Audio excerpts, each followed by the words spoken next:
नमस्कार दोस्तों, मैं स्मृति। हमारे इस ऑडियो बुक चैनल में आपका स्वागत है। तो चलिए शुरू करते हैं जोसेफ मर्फी की किताब the power of your subconscious mind से, जहाँ पर ये किताब खास आपके लिए लिखी गई है।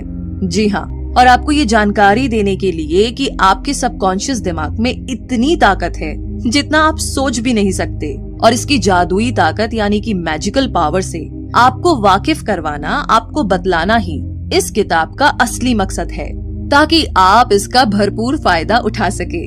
तो इस किताब का पहला चैप्टर कहता है कि आपके अंदर एक खजाना मौजूद है। एक 75 साल की विधवा ने हमारे लेखक को खत लिखकर बताया कि वो दोबारा शादी करके घर बसाना चाहती है और खुश रहना चाहती है। तो उसने एग्जैक्टली वही किया जैसा लेखक ने उसको करने को बोला था। वो औरत खुद को बार बार याद दिलाती रहती थी कि वो एक खुशहाल शादीशुदा औरत है और अपने पति से बहुत प्यार करती है। और आखिरी में एक दिन वो एक बड़े फार्मासिस्ट से मिली और उनसे प्यार कर बैठी। रिजल्ट ये रहा कि आज दोनों शादीशुदा है और काफी खुश है। तो कहने का मतलब ये है कि आपके अंदर एक्चुअली में एक पूरी सोने की खान है जो आपका सबकॉन्शियस माइंड है। बस अगर आप इसे कंट्रोल करके अपने फायदे के लिए इस्तेमाल करना सीख जाए तो क्या बात। क्योंकि आप जब किसी टेस्ट से पहले खुद को ये यकीन दिलाते रहते हैं कि आप फेल हो जाएंगे या फिर कोई चीज आपको नहीं मिलेगी, तो एक्चुअली में आप अपने ही दिमाग को ऐसा करने के लिए मजबूर कर रहे होते हैं। आप अपने दिमाग की सुपर पावर को गलत आइडिया दे रहे होते हैं कि आप ये नहीं कर सकते या फिर आप वो नहीं कर सकते। मगर ऐसा कभी मत कीजिए। कभी भी अपने दिमाग में नेगेटिव आइडिया किसी भी सिचुएशन में मत आने दीजिए, बल्कि पूरे जोश के साथ दोहराते रहे, विश्वास रखे और उम्मीद भी। और फिर आप देखेंगे कि आपका सबकॉन्शियस ही आपके सारे सवालों का जवाब बन जाएगा। है ना इंटरेस्टिंग? तो चलिए अब बात करते हैं दूसरे चैप्टर की। इस चैप्टर में आप सीखेंगे कि आपका दिमाग कैसे काम करता है, और इसको समझते हैं इस एग्जाम्पल से। एक बूढ़ी औरत को यकीन हो चला था कि उसकी याददाश्त चली जाएगी, मगर उसने ना अपने दिमाग को यही यकीन दिलाए रखा कि ऐसा कुछ भी नहीं होगा, बल्कि वो डेली सोचती थी कि उसकी याददाश्त तो दिन ब दिन बढ़ती जा रही है। तो हुआ यूं कि अब ये उसका मजबूत विश्वास ही था कि सच में उसके साथ ऐसा ही हुआ। हाँ, वैसे ये समझना जरूरी है कि सबकॉन्शियस और कॉन्शियस लेवल दोनों अलग अलग नहीं है, बल्कि एक ही दिमाग के दो अलग अलग लेवल है। कॉन्शियस माइंड वो है जो सोच विचार करता है, और सबकॉन्शियस माइंड आपकी हर सोच पर विश्वास करके उसे अपना लेता है। जो कुछ भी आप सोचते हैं और करते हैं उस पर सबकॉन्शियस माइंड पूरी तरीके से यकीन करता है। मतलब वो आपसे आर्ग्यूमेंट नहीं करेगा, वो बस एक्सेप्ट कर लेगा। एग्जाम्पल के लिए, हिप्नोसिस के पीछे सिर्फ एक वजह यही है कि आपका सबकॉन्शियस माइंड इस पर यकीन करता है, और फिर आपसे जो भी कहा जाता है उसे आपका कॉन्शियस माइंड बिना किसी जिद के, बिना किसी आर्ग्यूमेंट के मानने लग जाता है। फिर आप चाहे सही हैं या गलत, जो भी विचार रखते हैं उसे ये बेहिचक अपनाने लगता है। तो याद रखिए कि आप अपनी कश्ती के खुद ही मालिक है। सारा कंट्रोल आपके अपने हाथों में है। तो सोच समझकर चुने, अच्छा चुने और अपनी खुशियाँ चुने। इसी के साथ आगे थर्ड चैप्टर में आप जानेंगे आपके सबकॉन्शियस दिमाग के काम करने की जादुई ताकत के बारे में, और इसके लिए ये रियल स्टोरी आपकी काफी मदद करेगी। एक स्कॉच सर्जन डॉक्टर जेम्स एस्दिले ने कुछ 400 ऑपरेशन किए। तब तक ना एनेस्थीसिया की खोज नहीं हुई थी जिससे वो अपने पेशेंट्स को बेहोश कर सके। तो सवाल ये है कि आखिर उन्होंने ये कैसे किया? तो इसका जवाब ये है कि अपने मरीजों को मेंटल एनेस्थीसिया देकर। अब ये क्या होता है? ये बड़ी ही इंटरेस्टिंग चीज है। वो उन्हें पूरी तरीके से यकीन दिला देते थे कि ऑपरेशन में ना उन्हें किसी भी तरह का दर्द नहीं होगा और ना ही कोई इन्फेक्शन होगा। उनके ऑपरेशन सफल हुआ करते थे और उनका मोर्टेलिटी रेट यानी कि पेशेंट्स के मरने का रेट भी बहुत ही कम था, सिर्फ 2 या 3% ही। तो अपने मरीजों का ऑपरेशन करने से पहले वो उनके सबकॉन्शियस माइंड को हिप्नोटिक करके उनके कानों में बोलते थे, तुम्हें कुछ नहीं होगा, तुम ठीक हो जाओगे, तुम हेल्दी हो। तो आपका सबकॉन्शियस दिमाग आपका सब कुछ कंट्रोल करता है, आपके खून का बहाव, आपका डाइजेशन और आपके थॉट्स।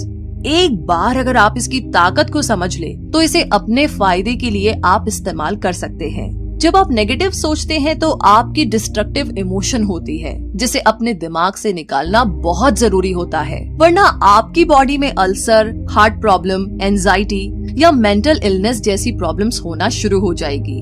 अपने दिमाग में उठने वाले हर ख्याल पर गौर करें, क्योंकि वही फिर आपकी एक्शन बनने लगते हैं। क्योंकि जब भी आप सोचते हैं और जो कुछ भी सोचते हैं, आपका सबकॉन्शियस माइंड उस पर रिएक्ट करता है।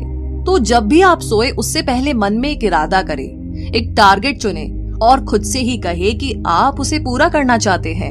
आप कुछ भी सोच सकते हैं, अपनी अच्छी सेहत, पैसा या फिर लोगों के साथ अपने रिश्ते के बारे में भी।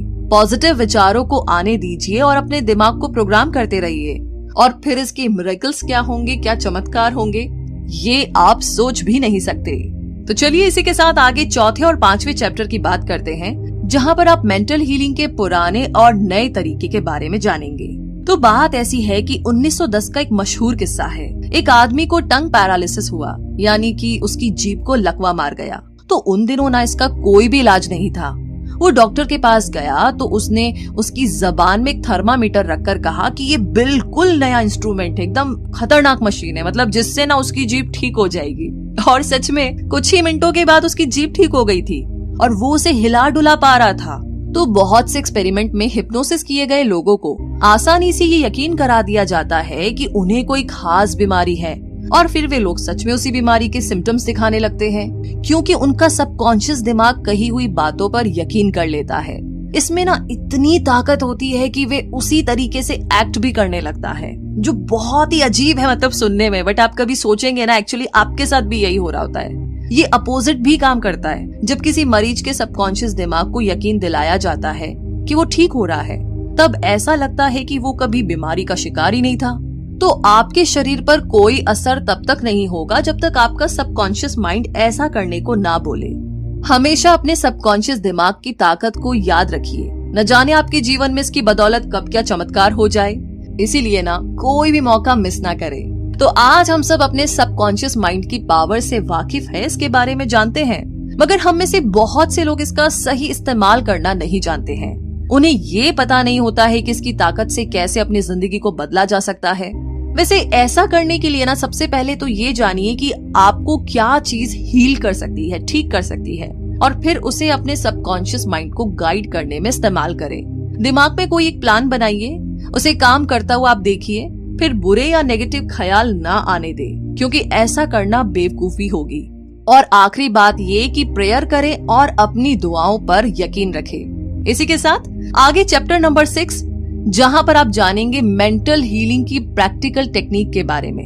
कहने का मतलब ये कि जब गोल्डन गेट ब्रिज बना तो इंजीनियरिंग कंपनी के पास एक प्लान था। इस प्लान में पहली बार स्ट्रेस और स्ट्रेंथ की बात कही गई थी, जो ब्रिज पर पड़ सकता था। तब उन्होंने एक मजबूत और पूरी तरह से आइडियल ब्रिज के बारे में सोचा और उसे प्रैक्टिकली टेस्ट भी किया गया। ये सारे स्टेप्स ऑर्डर में किए गए और कोई भी स्टेप पहले या बाद में नहीं अपनाया गया, वरना ब्रिज पूरी तरह से नाकामयाब रहता। तो जिस तरह हमारी दुआएं सुनी जाती है, वे भी कुछ इसी तरह होती है, जैसे कि जो भी हमें मिलता है ना पहले ना बाद में, बिल्कुल सही वक्त पर मिलता है।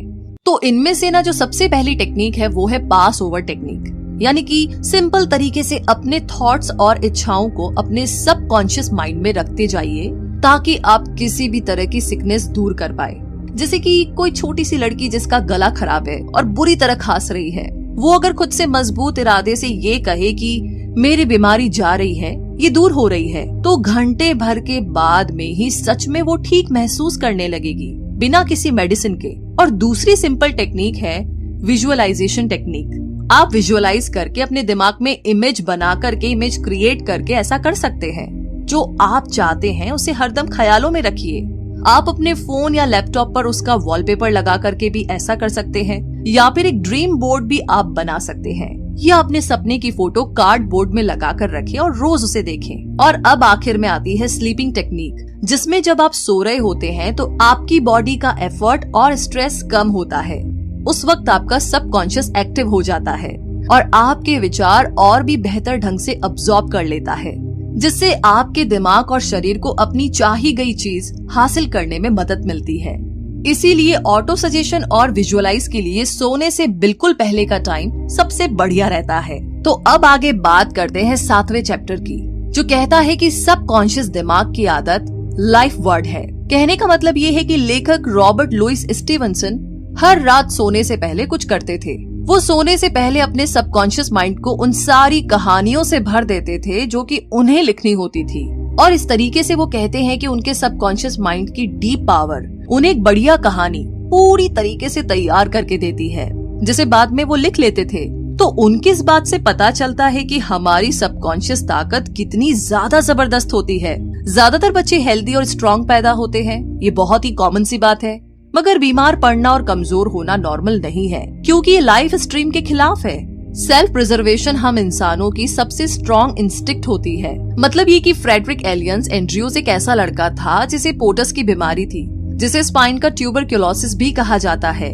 तो अपनी बीमारी के दौरान वो प्रार्थना किया करता था कि वो ठीक हो जाएगा, और उसकी प्रेयर्स काम आई और वो सच में ठीक होकर के एक तंदुरुस्त इंसान बन गया। तो सोने से पहले वो उसी स्लीपिंग टेक्निक मेथड का इस्तेमाल किया करता था जिसके बारे में आपको पहले बताया गया था, और ये तरीका काम आया। हर 11 महीने में आपका शरीर खुद को रिन्यू करता है। तो अपने नेगेटिव विचारों को पॉजिटिव में चेंज कीजिए, क्योंकि यही स्ट्रीम ऑफ लाइफ है कि हम हेल्दी रहे, स्ट्रॉन्ग बने और बिना किसी नेगेटिविटी, डर, एंजाइटी और जलन की भावना से दूर रहे, क्योंकि ये आपको बहुत सी बीमारियों का शिकार बनाती है। तो इन सब से बचने के लिए हमेशा पॉजिटिव सोचे। और आगे 8वां चैप्टर आपकी पूरी मदद करेगा कि जो भी रिजल्ट आप पाना चाहते हैं उन्हें कैसे पाया जाए। तो इसे हम इस कहानी से समझते हैं। एक बार एक मकान मालिक था जो बात पर लड़ रहा था, क्योंकि वो एक बॉयलर को ठीक करने के $200 मांग रहा था। मकान मालिक ने कहा कि ये तो बहुत ज्यादा रकम है। इस पर रिपेयरमैन ने जवाब दिया कि वो मिसिंग पीस के तो सिर्फ $5 ही मांग रहा है, बाकी के $195 यानी कि $195 तो वो अपनी इस काम की नॉलेज होने की फीस ले रहा है। ठीक इसी तरीके से आपका सबकॉन्शियस माइंड भी बहुत होशियार है, जिसके पास आपके शरीर, मन और आत्मा की हर टाइप की तकलीफ और दुख दर्द को दूर करने के बहुत सारे तरीके हैं। हमारे फेल होने का एक जरूरी रीजन ये होता है कि हमारे अंदर मोटिवेशन और कॉन्फिडेंस की कमी होती है, क्योंकि जब लोग ध्यान लगा करके कोई प्रार्थना कर रहे होते हैं तो कई बार उन्हें उस पर इतना गहरा यकीन नहीं होता जितना कि होना चाहिए। उनके मन में नेगेटिव विचार चलते रहते हैं और यही वजह है कि उन्हें अपनी प्रार्थना का जवाब नहीं मिलता।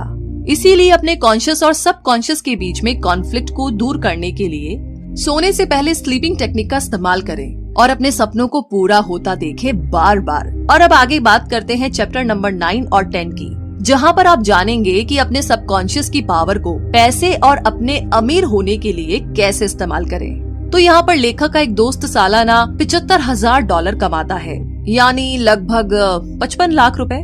तो वो एक बार दुनिया घूमने के लिए 9 महीने की लंबी छुट्टी लेकर एक क्रूज पर गया। उसने खूब पैसे उड़ाए, मजे किए, और जब वो वापस काम पर लौटा तो उसने कुछ महसूस किया कि उसके कई साथी जो कि उससे बिजनेस के बारे में ज्यादा जानते थे और इवन बेहतर काम कर सकते थे, लेकिन वो सारे उससे छोटी पोजीशन में ही रह गए थे, और इतना ही नहीं, कम सैलरी भी लेते थे। अब ऐसा क्यों था?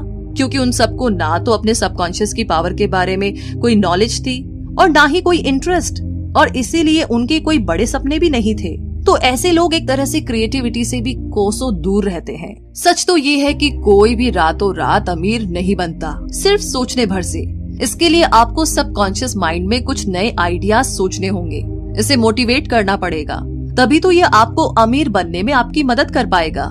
इसे हमेशा मोटिवेशन देते रहिए कि आप अमीर हैं, आप प्रॉफिट कमा रहे हैं, और आपका सबकॉन्शियस जो नए थॉट्स आपको देगा उन पर काम करना शुरू कर दीजिए। जो भी आप कहे उस पर पूरी तरीके से यकीन कीजिए, क्योंकि आपका सबकॉन्शियस तभी उन आइडियाज को एक्सेप्ट करेगा जब आप अपने कॉन्शियस माइंड में भी उन्हें एक्सेप्ट करेंगे।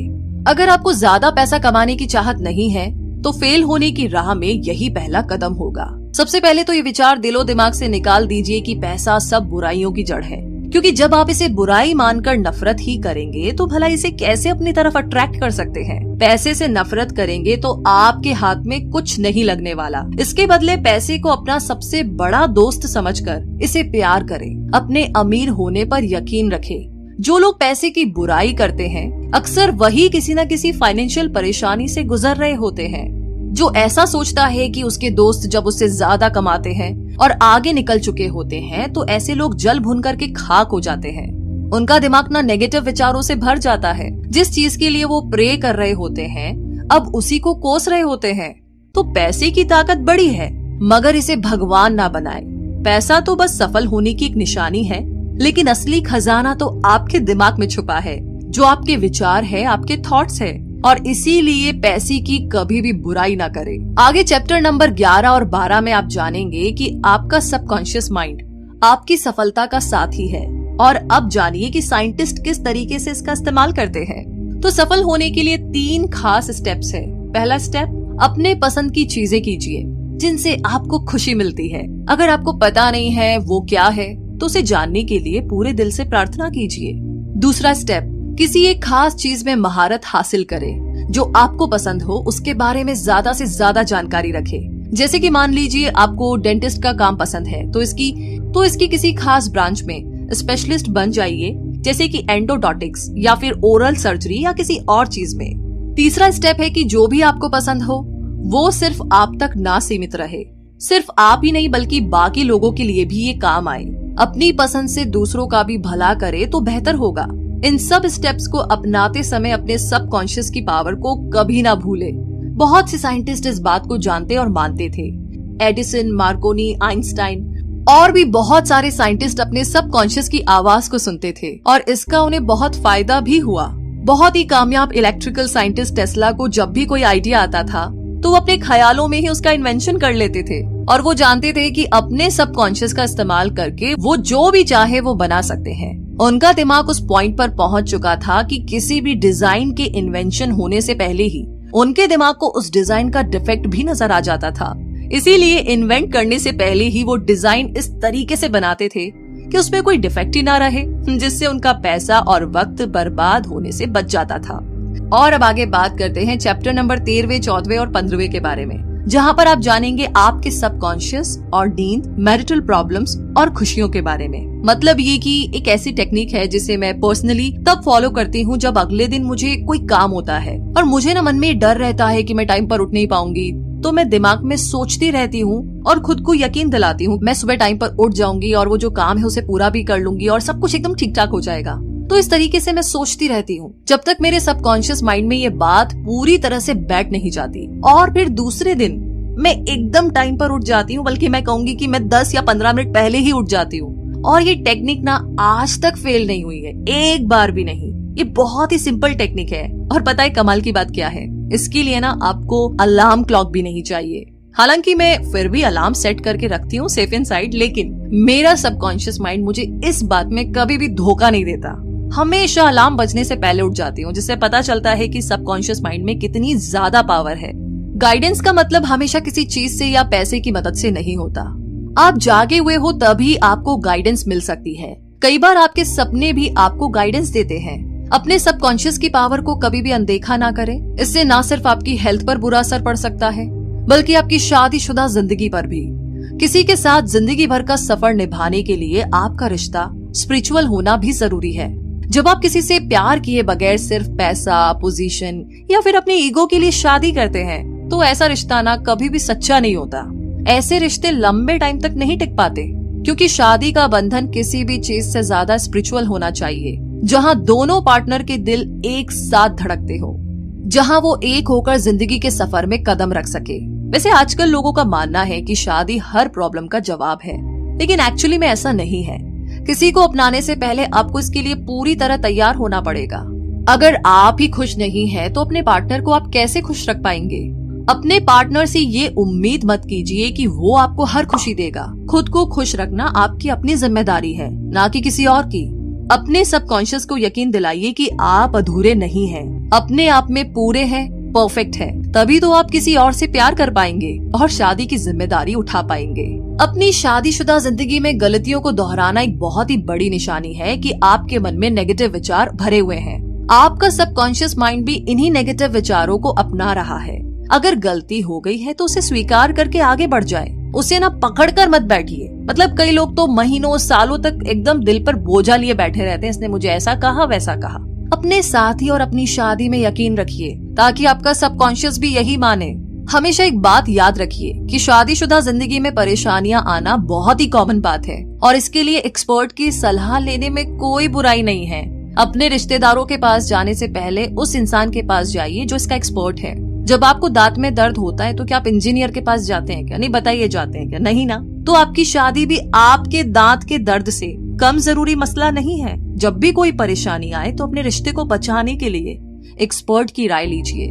अपने पार्टनर और एक्सपर्ट के अलावा किसी भी तीसरे के साथ कभी भी अपनी मैरिटल प्रॉब्लम को डिस्कस ना करें। आपकी खुशियां सिर्फ आपके हाथ में है। अगर आप यही सोचते रहेंगे कि आपकी शादी तो टूटने की कगार पर है, तो जानते हैं क्या होगा? एक दिन ना ये सच में टूट सकता है। कोई नहीं बचा सकता, भगवान भी नहीं। क्योंकि आप ऐसा सोचते हैं तो आपके सबकॉन्शियस को भी यही यकीन होने लगता है। जब आप खुशियों की जगह नेगेटिव सोचेंगे तो खुशियां कहाँ से पाएंगे? अब सवाल ये है कि खुशियां कैसे चुनी जाए। तो इसके लिए आपको रोज सुबह उठकर खुद से यही दोहराना है कि आपकी जिंदगी बहुत ही खूबसूरत है और बहुत ही बेहतरीन है। जो भी होगा एकदम बढ़िया होगा और आप हमेशा खुश रहेंगे। अब आगे बात करते हैं चैप्टर नंबर 16, 17, 18 और 19 के बारे में, जहां आपका सबकॉन्शियस माइंड और इंसानी रिश्ते, माफ करना, मेंटल ब्लॉक्स और डर के बारे में आप जानेंगे। तो यहाँ पर ऑस्ट्रेलिया के सिगमंड फ्रॉइड, जो कि साइको एनालिसिस के फाउंडर है, वो कहते हैं कि जब भी किसी को अंदर से प्यार नहीं होता ना, तो उसकी आत्मा धीरे धीरे करके मर जाती है। यही बात गुडविल, रिस्पेक्ट और अंडरस्टैंडिंग के साथ भी है, क्योंकि जब आप दिल में नफरत पालते हैं तो अपनी आत्मा और दिमाग को किसी कैदी की तरह हमेशा के लिए बांध लेते हैं। जितना हो सके सबका भला सोचिए और कोशिश कीजिए कि किसी को भी नुकसान न पहुंचे। नफरत करने वाले इंसान का हाल वही है जो कि जहर पीता है और सोचता है कि उसे कुछ नहीं होगा। ये ना एकदम पागलपन है ना?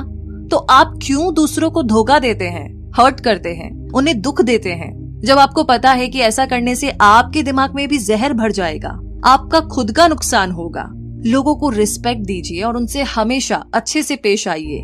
जैसा आप खुद के लिए चाहते हैं वैसा व्यवहार दूसरों से कीजिए। आप दूसरों के बारे में क्या सोचते हैं ये सिर्फ आपके हाथ में है, औरों के हाथ में नहीं। अब आप कहेंगे कि और हमें कोई बेवजह तंग कर रहा है तो क्या? तो जब आपको कोई तंग करने की कोशिश करता है तो ये आपके हाथ में है कि आप क्या रिएक्शन देंगे, कैसे रिएक्ट करेंगे। दूसरों की हरकतों से आप क्या महसूस करते हैं ये भी सिर्फ आपके हाथ में है। अब आप चाहे तो उस बात से चिढ़कर के, गुस्सा होकर के पूरा दिन खराब कर लीजिए, घर में सबका मूड खराब कर दीजिए, या फिर उनकी बातों को इग्नोर करना सीख जाइए, उन्हें माफ करना सीख जाइए। एक्चुअली में ये ज्यादा बेस्ट है, क्योंकि लोगों को माफ करना दिमाग के लिए नेगेटिव विचारों के अगेंस्ट एक एंटीडोट की तरह काम करता है। जब आप लोगों को माफ करते हैं तो आपकी आत्मा एक शांति और सुकून से भर जाती है और एक तरह से लोगों को माफ करके आप लाइफ को पे बैक भी करते हैं, क्योंकि जिंदगी हमेशा आपको मौके देती है। जब कभी गलती से आपकी उंगली कट जाती है या पैर पर चोट लग जाती है तो आपका सबकॉन्शियस भी कुछ इसी तरीके से आपको माफ करता है। कोई बात नहीं यार, हो गया जो हो गया, और फिर वो उस चोट को हील करता है, यानी कि उसे ठीक करता है। तो एक आदमी था जो दिन रात इतनी मेहनत करता था कि एक दिन उसे हार्ट प्रॉब्लम हो गई।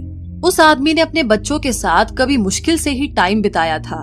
तो हमारे लेखक ने उससे बात की और उसने उस आदमी को समझाया कि उसके ऐसा करने की वजह यही है कि उसे अपने बच्चों को वक्त ना देने का दुख अंदर ही अंदर खाए जा रहा था और दिन रात कड़ी मेहनत करके वो एक तरह से खुद को सजा दे रहा था। उसे खुद को माफ करना सीखना होगा, तभी तो वो खुश रह पाएगा। हम इंसान ना आदत से बहुत लाचार होते हैं। बुरी आदत और अच्छी आदत के बीच में सिर्फ एक चुनाव का फर्क होता है, सिर्फ उसे चूज करने का। आप क्या चूज करते हैं ये आपकी मर्जी है। चाहे तो आप बुरी हैबिट अपनाएं या अच्छी हैबिट, ये सब आपके हाथ में है। बुरी आदत को दूर करने के लिए उसे इग्नोर ना करें, एडमिट करें कि वो आपकी बुरी आदत है और उसे दूर करना है। बहुत से शराबी जिंदगी भर शराब नहीं छोड़ पाते क्योंकि वो मानते ही नहीं है कि वो शराबी है। पहली बात तो उन्हें ये मानने में शर्म आती है कि वो शराबी है और पछतावा होता है, फिर उनके ईगो को ठेस पहुंचती है और रिजल्ट यही कि कभी भी वो इससे छुटकारा नहीं पा सकते। तो कोई भी आदत अपनाने के लिए पहले खुद को तैयार करना होगा। जब आप इस पॉइंट पर आ जाए कि आपको अपनी कोई बुरी आदत छोड़नी ही छोड़नी है तो खुद की पीठ को थपथपाए, क्योंकि आपने आधा किला तो वहीं फतेह कर लिया है। अब अपने सबकॉन्शियस को कंट्रोल करने की राह में पहला रोड़ा है आपका डर। इसे दूर करने के लिए आप वही कीजिए जिसे करने से आपको सबसे ज्यादा डर लगता है। बहुत बहुत बहुत मुश्किल है, लेकिन करके तो देखिए। एक बार एक लेडी ना एक ऑडिशन देने पहुंची। हालांकि अपने स्टेज फोबिया की वजह से वो 3 बार पहले फेल हो चुकी थी। उसकी आवाज में जादू था, मगर उसकी नेगेटिव ख्याल उसके सबकॉन्शियस पर जमे हुए थे और इसीलिए हर बार स्टेज पर जाने के ख्याल से ही वो डर जाती थी। उसने इसका जो इलाज निकाला वो बहुत ही कमाल का था। वो खुद को दिन में 3 बार कमरे में बंद कर लेती थी, एक चेयर पर बैठ करके रिलैक्स होकर के वो अपनी आंखों को बंद कर लेती थी। फिर वो खुद में दोहराया करती कि उसके पास गजब की आवाज है जिसकी बदौलत वो किसी का भी दिल जीत सकती है। वो खुद से 10-10 बार कहती थी कि अब उसे स्टेज पर डर नहीं लगता। तो जिस दिन उसका ऑडिशन था उसकी एक रात सोने से पहले उसने ये टेक्निक दोहराई और कमाल की बात ये है कि ये टेक्निक काम कर गई। वो ऑडिशन देने के लिए स्टेज पर चढ़ी और बहुत ही खूबसूरती से उसने गाना गाया और लोगों पर अपनी आवाज का जादू चला दिया। इस एग्जैक्टली मेरे साथ भी कुछ ऐसा ही हुआ था। इसी के साथ अब आगे आखिरी चैप्टर 20वें चैप्टर की तरफ बढ़ते हैं, जहाँ पर जवां दिल कैसे बने रहे हमेशा इसके बारे में आप जानेंगे। तो लेखक के एक पड़ोसी को रिटायरमेंट इसलिए लेनी पड़ी क्योंकि वो 65 साल के हो गए थे। उस आदमी ने लेखक को कहा कि उसके लिए रिटायरमेंट किंडरगार्टन से फर्स्ट ग्रेड में जाने जैसा है। उसके लिए ये जिंदगी और विजडम की राह में एक और कदम रखने जैसा है। उसका सोचना कितना सही है। हमें उम्र को इसी तरह लेना चाहिए। उम्र का मतलब सिर्फ सालों का पड़ाव तय करना नहीं है, बल्कि एक्सपीरियंस और समझदारी के अलग अलग पड़ावों से गुजरना है। और यही मरते दम तक चलना चाहिए कि हम जिंदगी का भरपूर फायदा उठाते रहे। 65 से 95 साल की उम्र के बहुत से साइंटिस्ट ने यही किया है। उन्होंने जिंदगी को भरपूर जिया, अनुभव लिए और बहुत कुछ सीखा। जिन्हें मरने से और बूढ़ा होने से डर लगता है उनके अक्सर ऑर्गन फेल हो जाते हैं और वो उम्र के नेचुरल प्रोसेस को समझना नहीं चाहते, इसीलिए मरने से डरते हैं। जब डर उन पर हावी हो जाता है तो उनके सबकॉन्शियस में नेगेटिव विचार जमा होने लगते हैं जो अपने साथ बहुत सी बीमारियां लाते हैं। तो इसी के साथ ये समरी यहीं पर समाप्त होती है। एंड आई एम श्योर इसे सुनने के बाद में आप काफी अच्छा फील कर रहे हैं और आप सोच रहे हैं, प्लानिंग कर रहे हैं कि कौन कौन सी चीजों पर, कौन कौन सी गोल्स पर काम किया जा सकता है, इमेजिन करके, टेक्निक्स अप्लाई करके। इन सभी के लिए आपको ऑल द वेरी बेस्ट। अपने ऊपर भरोसा रखिए और हम आपके साथ हैं ना, तो टेंशन की क्या बात है। ऐसा कंटेंट आपको मिलता रहेगा, डोंट वरी।